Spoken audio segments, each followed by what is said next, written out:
Madame la Présidente, Monsieur le Secrétaire général, Excellences, Mesdames et Messieurs les chefs d'État et de gouvernement, distingués délégués, Mesdames et Messieurs, je voudrais avant toute chose adresser mes vives félicitations à Madame Annalena Baerbock pour son élection à la présidence de la 80e session ordinaire de l'Assemblée générale des Nations unies. Son leadership et son attachement au multilatéralisme seront déterminants pour la réussite de nos travaux.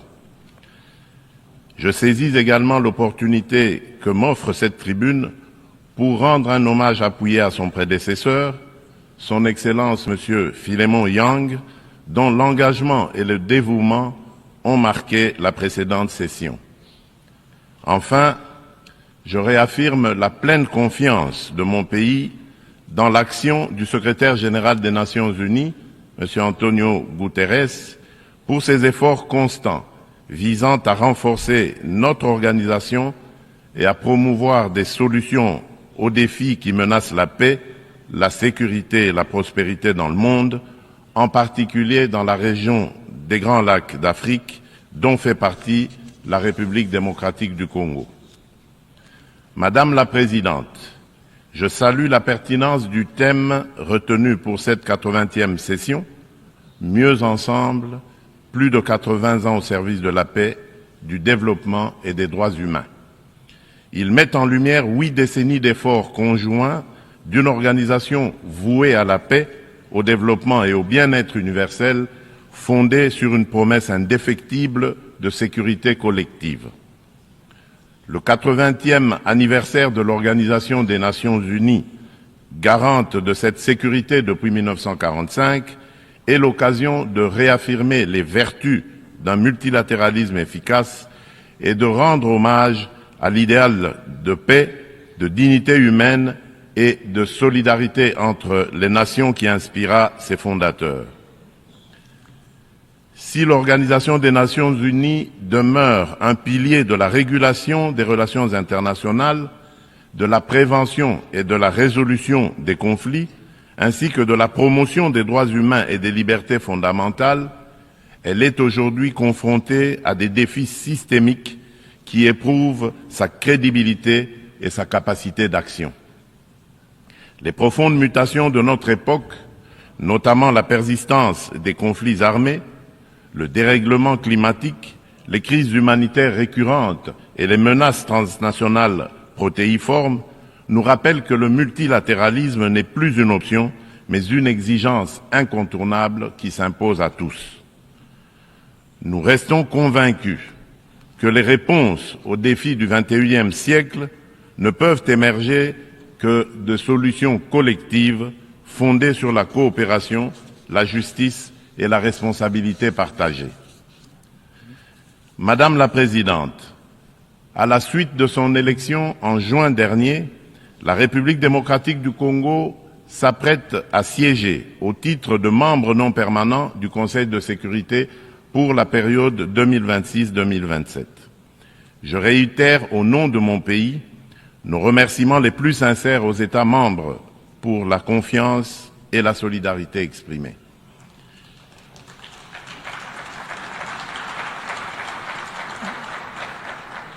Notre participation sera résolument constructive et holistique.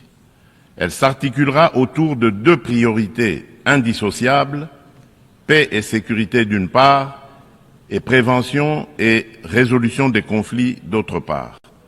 Nous entendons également contribuer activement à l'élaboration et à la mise en œuvre du nouvel agenda pour la paix afin d'apporter, à la lumière de notre potentiel et de notre expérience, une impulsion à la réforme des opérations de maintien et de consolidation de la paix, ainsi qu'à l'adaptation du système de sécurité collective des Nations unies. S'agissant de la réforme du Conseil de sécurité, mon pays réaffirme la position commune africaine telle qu'énoncée dans le consensus des Oulouini et la déclaration de Sirte, c'est-à-dire l'Afrique doit bénéficier de 2 sièges supplémentaires dans la catégorie des membres non permanents et de 2 sièges dans celle des membres permanents, avec les mêmes droits, y compris le droit de veto, les mêmes privilèges et les mêmes obligations que les membres permanents actuels.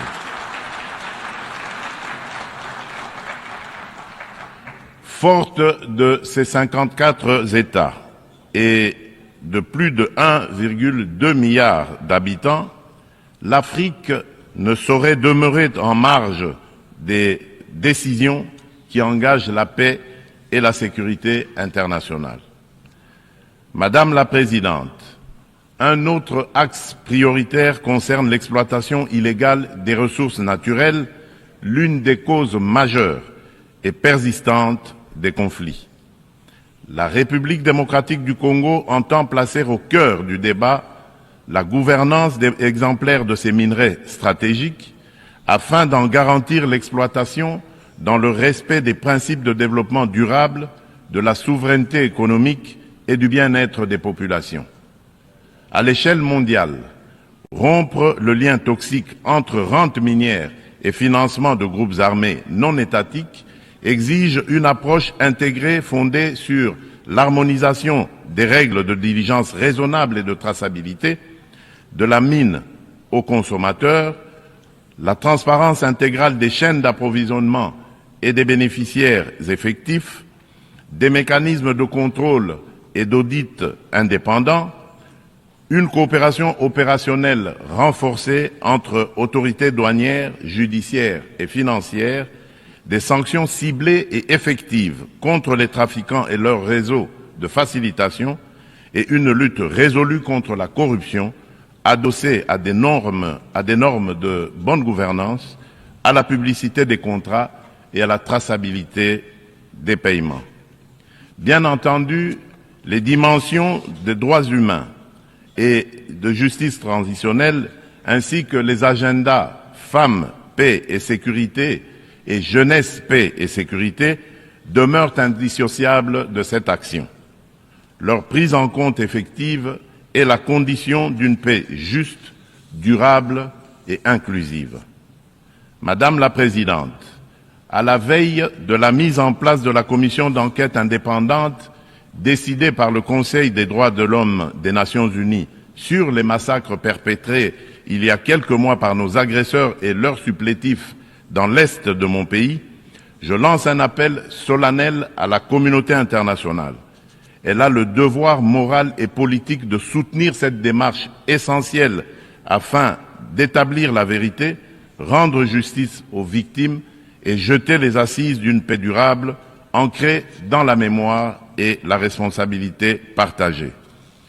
Madame la Présidente, alors que la planète se réchauffe et que les marginalisations s'aiguisent, ainsi et que les conflits se multiplient, le diagnostic qui avait inspiré en juillet 2023 la vision du nouvel agenda pour la paix du secrétaire général demeure pleinement d'actualité. Le monde est désormais confronté à des crises multiformes et profondes. Les fondamentaux de la prévention se sont affaiblis et le droit international, jadis puissamment rappelé par la Charte des Nations Unies, qui enjoint les États à s'abstenir de recourir à la menace ou à la force, est trop souvent bafoué. Notre système de sécurité collective en est ébranlé. Il ne saurait survivre à un sursaut de solidarité d'intérêt et de respect des règles.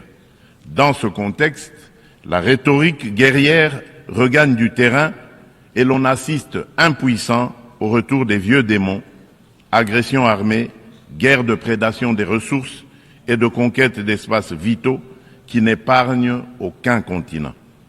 Tandis que la guerre entre Israël et le Hamas ravage la bande de Gaza, avec le risque d'une extension régionale, et que se poursuit le conflit russo-ukrainien, d'autres foyers s'embrasent au Yémen, en Birmanie et en Syrie. Le conflit armé qui perdure dans mon pays en est une illustration tragique. Depuis 3 décennies, la paix et la sécurité sont brisées à l'est de la République démocratique du Congo.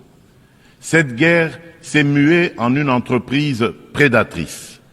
Elle dépasse depuis longtemps les seules dimensions militaires ou géopolitique.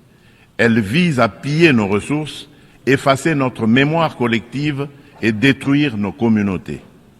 Les conséquences sont désastreuses. Des millions de morts, des familles décimées, près de 7 millions de déplacés internes, femmes et enfants pris pour cible, des villages rayés de la carte, des générations sacrifiées. Dans plusieurs régions de l'Est, tous les marqueurs d'un projet d'extermination sont réunis. Les Nations Unies elles-mêmes, à travers le rapport Mapping, ont documenté l'ampleur des atrocités. Ce n'est pas seulement un conflit, c'est un génocide silencieux qui frappe le peuple congolais depuis plus de 30 ans.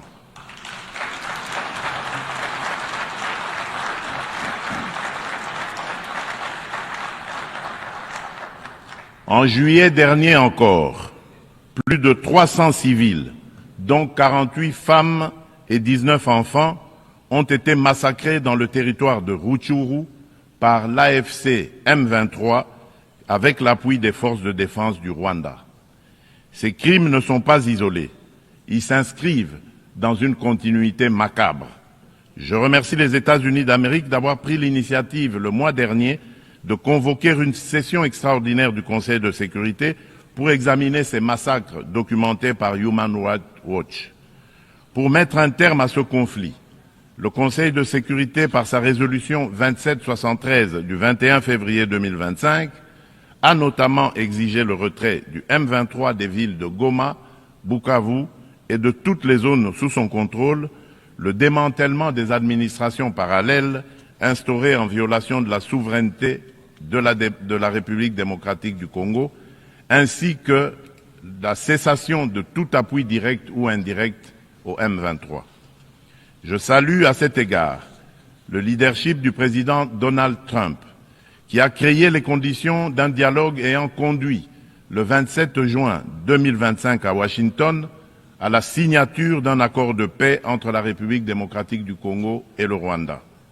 Cet accord engage expressément Kigali à un retrait complet et vérifiable de ses troupes et à la levée de ses mesures dites défensives. Il prévoit également le désengagement, le désarmement et l'intégration conditionnelle des groupes armés non étatiques au sein des forces armées de la République démocratique du Congo et de la police nationale congolaise, la mise en place d'un mécanisme conjoint de coordination en matière de sécurité, ainsi qu'un dispositif garantissant le respect de l'intégrité territoriale et l'arrêt des hostilités. Le retrait des troupes rwandaises, la fin de leur appui au M23 et le retour de l'autorité de l'État congolais sur toutes les zones occupées constituent des conditions non négociables pour une paix durable. Je demande aux Nations Unies de veiller à la stricte application de cet accord, désormais indissociable de la mise en œuvre de la résolution susmentionnée. Tant que ces décisions ne seront pas exécutées, le sang des innocents continuera à couler. Dans la même dynamique, la République démocratique du Congo et l'AFC M23 ont signé le 19 juillet 2025 à Doha une déclaration de principe engageant les parties à œuvrer de concert à une solution pacifique. Je voudrais exprimer ma gratitude à Son Altesse l'Émir du Qatar, Cheikh Tamim bin Hamad Al Thani, pour son dévouement et son engagement en faveur de la paix en République démocratique du Congo et dans la région des Grands Lacs. Je souhaite enfin exprimer ma haute appréciation pour la coordination assurée par son Excellence Faure Essomina Gnassingbé, président du Conseil des ministres du Togo, dans le cadre du processus de Lomé.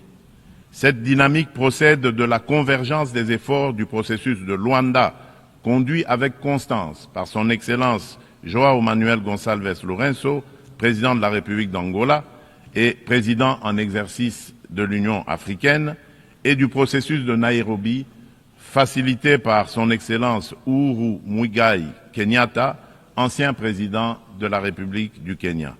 Ensemble, ces initiatives ont jeté les bases d'un mécanisme unifié de facilitation régionale. Un élan que nous comptons poursuivre pour préserver la cohésion continentale, renforcer la coordination entre les initiatives africaines et consolider un cadre d'action harmonisé afin de restaurer de manière durable la paix à l'est de la République démocratique du Congo. Notre objectif demeure inchangé, obtenir une paix juste, durable et vérifiable, non une accalmie factice et éphémère qui, depuis près de 30 ans, a trop souvent déçu l'espérance de notre peuple. Nous attendons de la communauté internationale qu'elle se tienne avec constance et courage du côté du droit. C'est à ce prix que la vérité l'emportera sur l'impunité et que la paix redeviendra possible.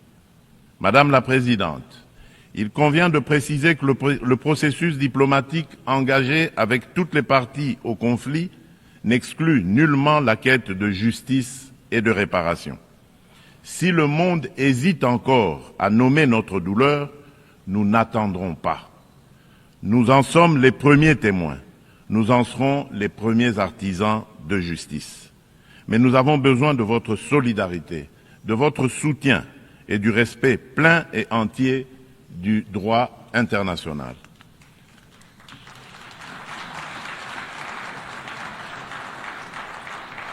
La République démocratique du Congo ne sollicite ni charité ni commisération, elle exige justice, vérité et dignité.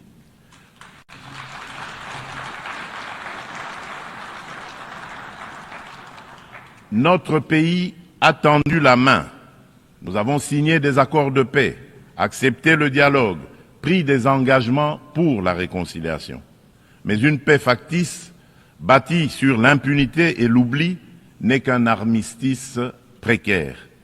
L'histoire ne jugera pas nos discours, mais notre capacité à reconnaître les crimes de masse, y compris les génocides, et à mettre fin à l'impunité.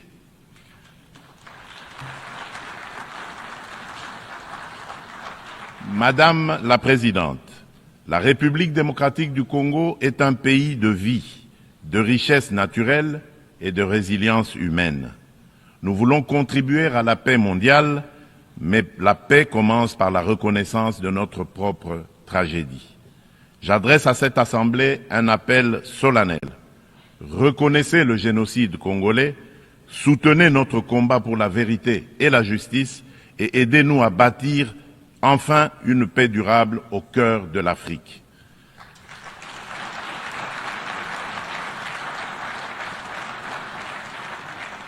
Nous demandons que les Nations Unies instaurent un régime de sanctions ciblées contre les auteurs des crimes économiques, mais aussi des crimes de guerre, crimes contre l'humanité et crimes de génocide commis à l'est de mon pays, et qu'elles soutiennent toutes les actions visant à tarir les circuits illicites d'approvisionnement en minerais qui financent depuis des décennies la guerre et la tragédie humaine. Ces actions doivent être conduites avec l'appui de l'Union africaine, des Nations unies et de nos partenaires au développement en impliquant les États limitrophes, les entreprises qui achètent et transforment ces minerais du sang, les institutions financières par lesquelles transitent les flux, ainsi que les organisations de la société civile. Je le dis solennellement devant cette Assemblée, la communauté internationale a le devoir moral et politique de reconnaître cette tragédie pour ce qu'elle est, un génocide, et d'agir en conséquence. Le silence et l'inaction face à ces crimes s'apparentent à une complicité. Nous demandons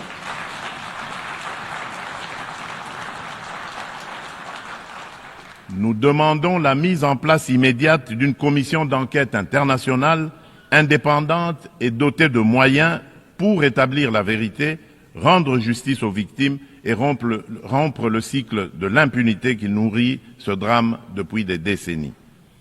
Madame la Présidente, le terrorisme demeure une menace grave pour la paix et la sécurité internationale. Aucune région du monde n'est épargnée. Après l'Asie, l'Europe occidentale et l'Amérique du Nord, ce fléau s'enracine en Afrique et déstabilise plusieurs sous-régions. Al-Qaïda au Maghreb islamique, bien que fragilisé par l'action internationale, conserve ses capacités dans des zones grises et diffuse son influence. Boko Haram au nord du Nigeria et Al-Shabaab en Somalie maintiennent une entreprise territoriale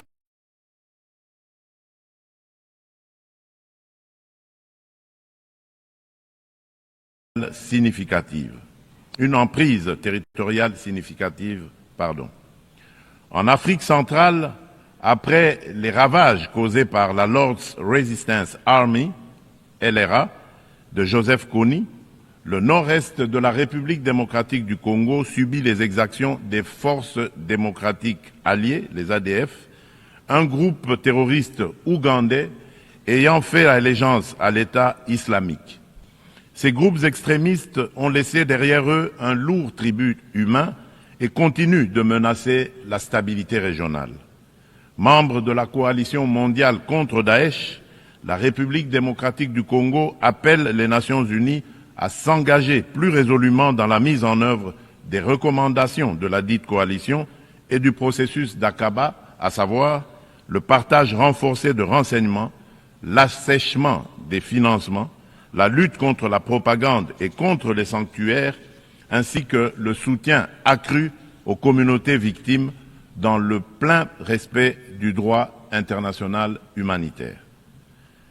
Madame la Présidente, face à l'urgence climatique, l'accord de Paris demeure le cadre juridique essentiel pour la redevabilité des États en matière d'émissions et d'adaptation afin de contenir le réchauffement à 1,5 degré Celsius. À ce titre, la République démocratique du Congo a adopté son plan national d'adaptation 2022-2026. Nous nous sommes engagés à arrêter et à inverser la perte de forêts et la dégradation des terres d'ici 2031, tout en promouvant un développement durable et une transformation rurale inclusive. Depuis décembre 2021, un ensemble de mesures soutient la restauration des paysages forestiers, notamment le programme Jardin scolaire pour 1 milliard d'arbres à l'horizon 2030, destiné à renforcer la séquestration du CO2 et la résilience des écosystèmes. Nous saluons l'adoption de la décision 5/CMA.5, établissant de nouveaux mécanismes de financement, y compris le fonds pour pertes et préjudices, afin de compléter les sources existantes et d'apporter des réponses concrètes aux pays les plus exposés. Forte d'un potentiel environnemental unique au monde, la République démocratique du Congo se tient au cœur des solutions. Elle est prête à mobiliser ses atouts naturels au service du climat global, à condition que les engagements financiers soient prévisibles, accessibles et à la hauteur des impératifs écologiques et humains. Madame la Présidente, permettez-moi d'aborder aussi la question des défis énergétiques et de la protection de nos écosystèmes en rappelant que le bassin du Congo abrite la deuxième plus grande forêt tropicale du monde, considérée par de nombreux scientifiques comme le premier puits de carbone terrestre, ainsi qu'un vaste réseau hydrographique dominé par le fleuve Congo, deuxième au monde par son débit. Ces ressources vitales sont gravement menacées par des activités destructrices, déforestation, exploitation illégale, pollution, souvent alimentées par des conflits armés récurrents qui s'apparentent à de véritables crimes contre la nature.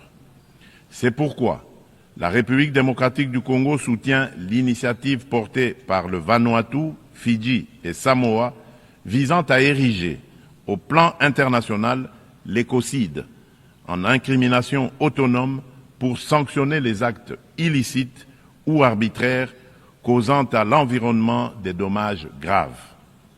Madame la Présidente, l'adoption du pacte pour l'avenir rappelle l'urgence d'accélérer la mise en œuvre des objectifs de développement durable à 5 ans de l'échéance de 2030.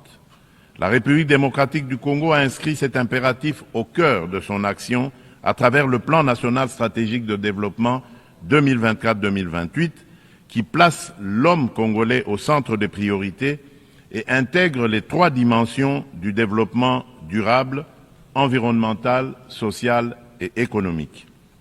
Ce plan s'articule autour d'orientations nettes, à savoir consolider la sécurité et la gouvernance démocratique, moderniser les infrastructures et le climat des affaires, protéger l'environnement et garantir l'accès aux services sociaux de base, eau, assainissement, éducation, santé, électricité, etc.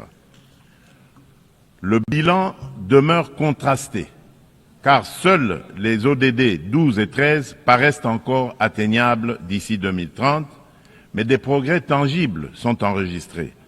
La gratuité de l'enseignement a permis à plus de 5 millions d'enfants de retourner à l'école.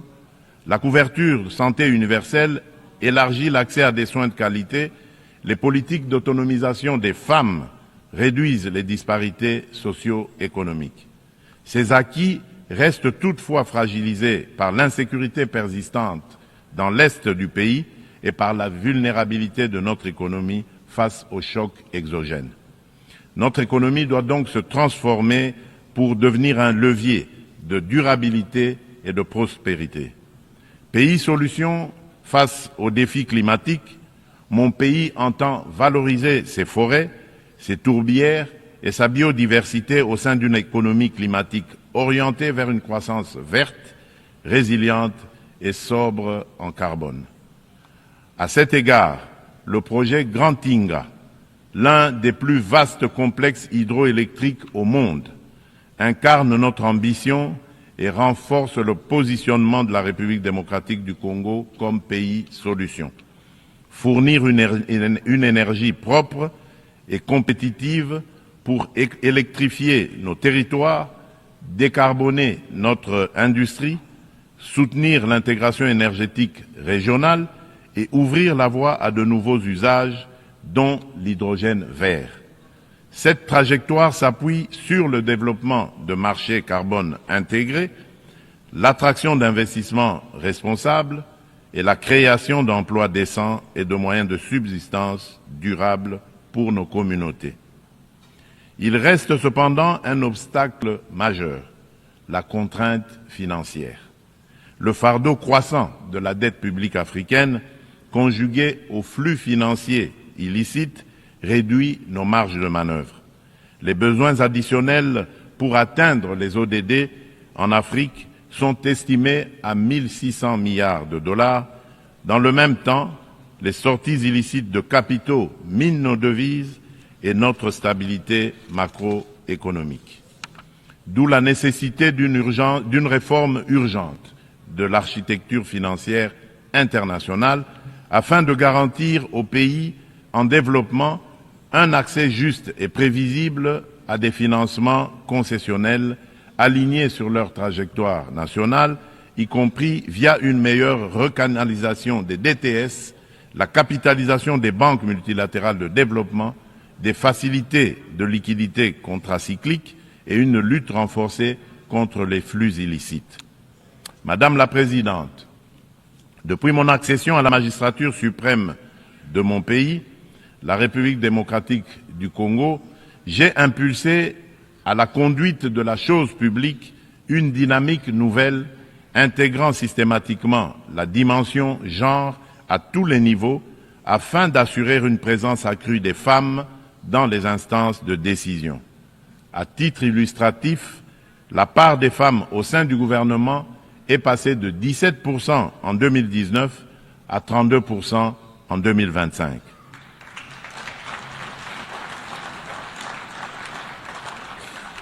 Madame la Présidente, dans une approche stratégique et multisectorielle visant à mobiliser la jeunesse au service du progrès national, mon gouvernement a adopté une politique nationale de la jeunesse. Celle-ci consacre l'engagement de l'État à faire de la participation pleine et entière des jeunes à la vie de la nation une priorité transversale assortie d'objectifs clairs et mesurables. Madame la Présidente, La République démocratique du Congo aspire à la paix, à la justice et au développement. Elle est prête à agir à vos côtés pour une organisation des Nations Unies plus forte, plus inclusive et plus juste. Forte de ses atouts humains, naturels et stratégiques, mon pays entend les mettre au service d'un avenir meilleur pour les générations futures et de notre maison commune, la planète Terre. Que Dieu bénisse l'humanité et nous accorde la grâce d'une paix véritable et durable entre toutes les nations du monde. Je vous remercie.